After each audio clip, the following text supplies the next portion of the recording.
Hey everybody, it's Lon.TV, and I realize that a lot of you like to watch me take things out of boxes, and I thought Prime Day would be a good opportunity to take a bunch of stuff out of the box in a single video here. So I've got a whole big pile of things, and we're going to unbox all the stuff that I got during the Prime Day sale. And I got a bunch of different things, and most of them are things that we're going to be using here on the channel in some capacity or another, or we'll be reviewing, because there were some really good prices during Prime Day on some of this stuff. Now, the first thing we're going to take out of the box here is something that is not a tech item specifically, but I've been eager to try out, which is this Instant Pot Sous Vide kit. And if you've never seen this before, let me open up the box here. Hopefully there's a picture of it on the box. It's a way of cooking where you cook your meats very slowly with this device that goes into the pot that you're cooking with. And a lot of restaurants use this, and it's a way of cooking food very evenly. It is low temperature, so it takes a long time to get everything put together. But everyone I know that's been doing this says the food comes out just wonderfully. So one of the things I want to try is maybe making a few steaks with this, where we slow cook it in the sous vide thing here, and then sear it on the grill for a few minutes and see how it all comes out. But this is the kind of stuff you can cook with it. This was on sale for 55 bucks. It should be noted that I bought an Instapot on the first Prime Day a couple of years ago, and I have yet to use it. This might be another thing that sits on the shelf for a while, but this has been something I've been eager to try out, so we're going to give that a shot. Let's take a look and see what is in this Amazon envelope next here. And this was another good deal on something that I've been meaning to pick up, which is the Elgato Stream Deck. And I think I got this for around $100. It's normally about $130 or so. And this is something that you can use during live streams to switch cameras back and forth. And I started doing a little bit more with OBS because I set up my gaming PC upstairs in my little entertainment room, and I might want to do a little bit more live streaming up there. It'd be kind of fun to just have a different place to do that kind of stuff with, and it'd be nice to have a little control panel for that. And the price was right on this one, so I figured I would pick it up. Let's unbox it real quick. Why not? We got all the time in the world here. So let's take a look and see what is inside. I have never played with one of these before, and I've been really eager to mess around with it. I don't think it's going to work with my TriCaster, which is what I typically use for broadcasting, because I think it requires special drivers that I don't want to install on there.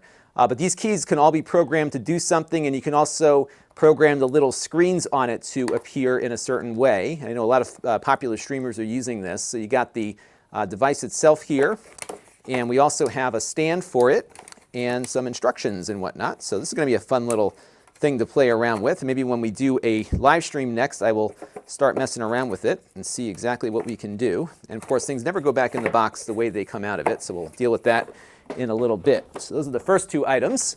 Let's take down this one up top here, because there are two things in here. The first is something that we are going to be reviewing soon on the channel. I didn't get the Echo Show 5 when it came out, and I like to review most of the Amazon products that get released, because these tend to do very well on the channel. So we are going to review this in the near future. This is, of course, the new Echo with a screen. It's a little bit larger than the last Echo that had a screen, and we'll see how it all works here. So let's open it up real quick. We can just peel off this thing here. And look at that, it's like front and center. And like I said, we'll have a full review of this coming up soon on the main channel. So that's what it looks like. What I would really like for these things to do is allow you to install apps, because I think it'd be great to be able to watch TV on this, for example. And you really can't do that at the moment. So cool stuff. So stay tuned. We'll have more on the Echo Show 5 maybe next week. I'm going to start playing with it over the weekend. And let's see what else we have in this box. Now, this is something that is going to be useful on the channel and was at a very competitive price. This is a GoPro Hero 5 Black.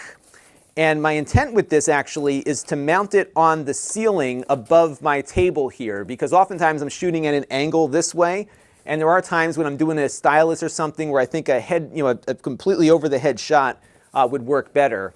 And I found these really cool brackets for my drop ceiling that allow you to mount very lightweight things, and this would be perfect for a GoPro.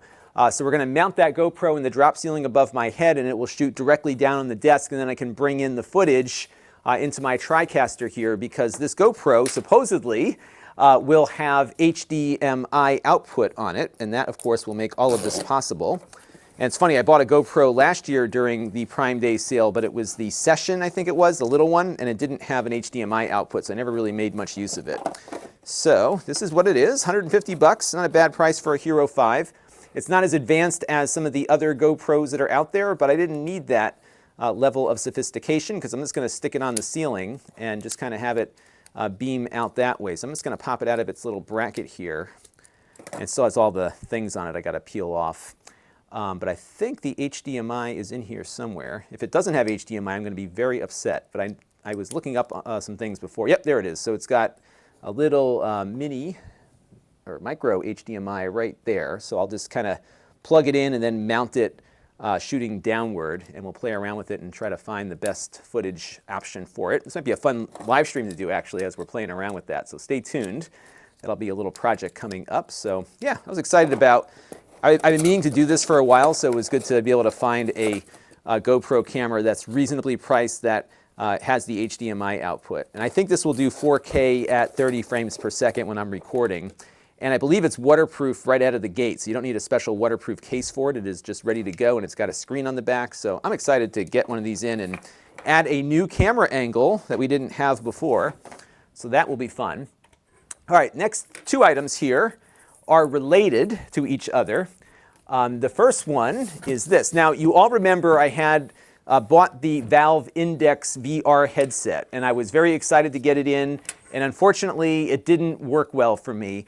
I was seeing some geometric distortion when I was moving my head back and forth that I think is related to my eyes and my head shape or something, because I was one of the few people that had this problem. Valve took it back. It was $1,000, so that was quite a bit. And I budget a little bit of money every month to buy things on the channel that I review.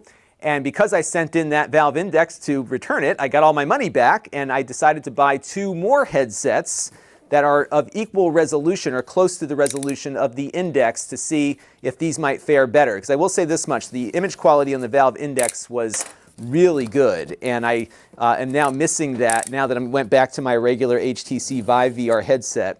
The one thing that the original Vive has a lot of is what they call the screen door effect, where you can see little black lines in between the pixels, and these two headsets supposedly have less of that, and I was eager to try it out, and they were on sale with significant discounts. So this first one here is, let me pull it out of the box here, it's really tightly integrated. I am making a mess in my office here, so let me get this box out of here. It does not want to come out easily, but let's get it out of here. I hate how they put plastic around the boxes like this, but in any event, this is the Vive Pro, and I realize it hasn't been well received by the VR community all that much, partly because of its price. Normally this is $799, but the Prime Day sale had a $200 discount, so that was significant. And I figured, you know what, I've been wanting to try it, and why not? Because it's a better price, and budget-wise, from the channel standpoint, we could make it work. So we're going to try this one out and see if it does better. Now, this will work with my existing lighthouses and all the other stuff that I have upstairs, so I don't need to get anything else to make it work. So I just got the headset component here, and it is very expensive compared to the original Vive, more so than it needs to be. But I think what happened with HTC is that they were noticing they weren't making all that much on VR. It didn't have the consumer adoption that they were looking for. So they're really looking at more of a commercial implementation of virtual reality, which is what this is designed for. So it's a little bit easier to get in and out of it, so it can be used in a VR arcade or something like that.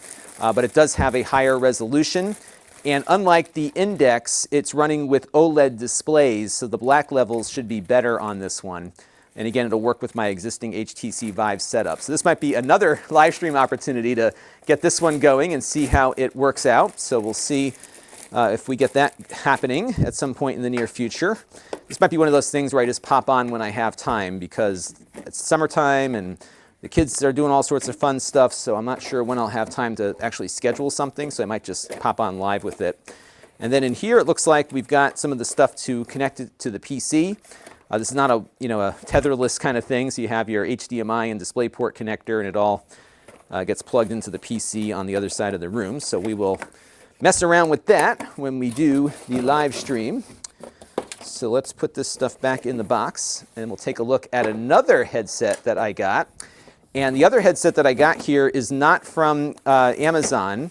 It's from B&H. They were having a sale as well, and they had another huge discount on a high-resolution VR headset. And it was one that's been on my list of things to pick up to review on the channel because it is a mixed reality headset, the Microsoft's VR standard. And I hadn't tried one before, and I'm actually in the process of putting together a video for virtual reality for consumers, and I'm going to kind of cover all the different options that are out there. The last thing I need to get my hands on is a PSVR, the PlayStation VR, and I don't own a PlayStation 4, so it's a very expensive proposition to acquire one of those, given all the VR headsets I just bought. So I'm hoping to find a friend that might have this already. And if one of you lives near me in Connecticut and you have a PSVR, let me know. Maybe we'll do something together because I'd love to try the PlayStation VR.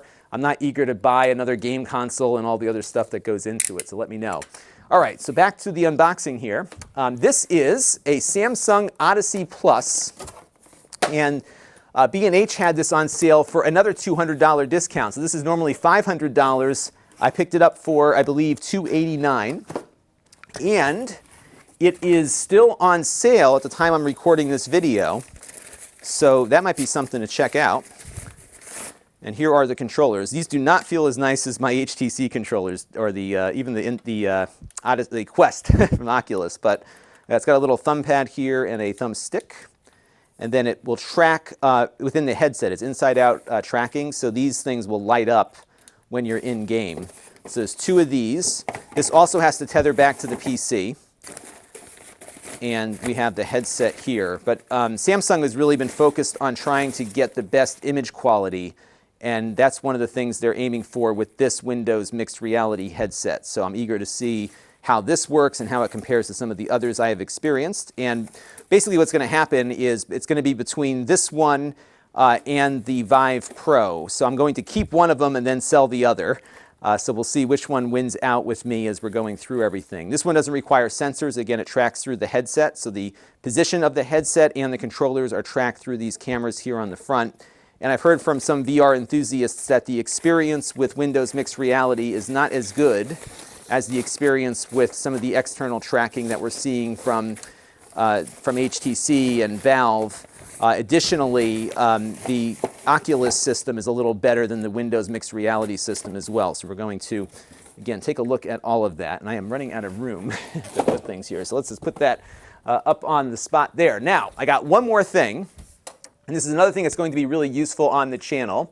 And it's behind me. So let me extend this thing, and then we'll take a closer look at it. So I'm just going to run over here and move these boxes out of the way. And this is really cool. I'm excited about this device because this was on sale as well. This is another Elgato product. And it's a green screen that I can set up anywhere, and it's relatively portable. So I can basically sit in front of it here. And hang on a second, I've got something really fun to show you. Stand by. Well, welcome to my news set. Isn't this pretty cool? My TriCaster has all of these built-in virtual sets. I don't plan on doing a lot with this, but it's kind of a fun thing to be able to set up right in the spot that I'm shooting at. And in reality, this is actually what it is seeing on the camera. And then, of course, I can just switch back here and get the virtual set. I love how the desk here reflects my hands, which is really cool. And then I have the ability to move the camera around and do all this other cool stuff. My intent, though, with this green screen is actually to use it upstairs when I'm doing some streaming in that secondary location. I think it might be fun to just put myself over whatever I'm talking about as opposed to just not having any part of me on camera at all. And of course, if I want to, I can do some of this this stuff too with minimal effort just by setting up that green screen back there. I'm really impressed with the construction of this, so let me show you how it extends and lowers back down and can be moved around. Hang on. So when you're done with it, all you got to do is just push it down. It's got a really nice mechanism in the back here that I'll show you in a second. And then when it lowers down here, all you do is flip this handle over and close it up, and you can then transport it. It's got two stabilizer feet here at the bottom that you just kind of throw shut like this, and then you take it along with you. It's not the most portable thing for airplanes and the like, but it's definitely usable and very easily maneuvered around a school or something like that. So let me open it back up now in the other direction, and you can see exactly how the mechanism works here. And that's it. It just goes up, and when you're done with it, it just, whoa, it's about to fall over on me because I didn't put the feet down. When you're done with it, you just collapse it back down like so. And that is it. You've got yourself something that is very easily collapsible and transportable. And I've been really pleased with this, actually, more than I thought I would be. It's very well built as well. And you can put it into kind of the midpoints here without it falling back down on you. It's just a little unstable because I don't have the feet out right now. But you don't have to go all the way up. So it'll usually stay put. When you get a little bit closer to the bottom here is when it'll flop back down. But generally, if you kind of put it up to the midpoint here, it will stay in place and you can adjust it for whatever your particular ceiling height might be. It really feels nicely built here too. I'm quite pleased with this. So I'm looking forward to playing around with this a little bit more. And I think I did okay on Prime Day. I didn't get some junk. I think I got things that will be useful for review purposes, of course, and we'll have some things that will help maybe with the production, namely that camera that will be overhead and the green screen. And I'm looking forward to playing with those two VR headsets to see which one might be the one that wins out for my personal daily driver VR device. So lots of fun stuff to come up here on the channel. Let me know what you thought down in the comments below, and let me know also what you picked up for Prime Day. And again, if anyone out there has a PSVR in the Connecticut area, do let me know. I'd love to come by and check it out and see how it all works. Until next time, this is Lon.TV. Thanks for watching. This channel is brought to you by the Lon.TV supporters, including gold-level supporters, the Four Guys with Quarters podcast, emudev.org, Tom Albrecht, Brian Parker, and Kalyan Kumar. If you want to help the channel, you can by contributing as little as $1 a month.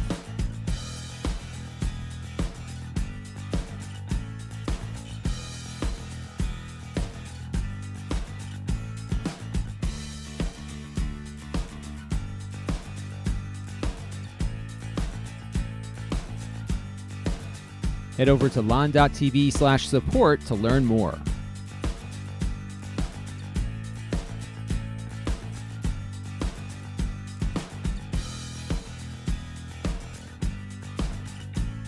And don't forget to subscribe. Visit lon.tv/s.